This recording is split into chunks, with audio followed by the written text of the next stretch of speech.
Yang saya harvest kali ini di kebun. So, saya ada apa nih? Kubis manis.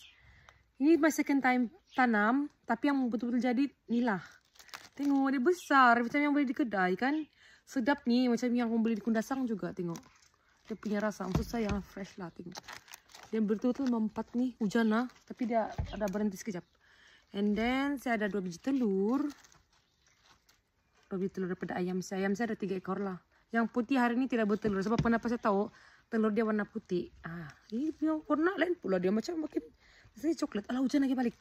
So saya cepat. Timun, first timun. Dia dah tua sudah nih macam ni kalau begini. Biasanya dia akan betul-betul hijau macam ni. Sebab dia buah pertama dan dia memang macam itulah.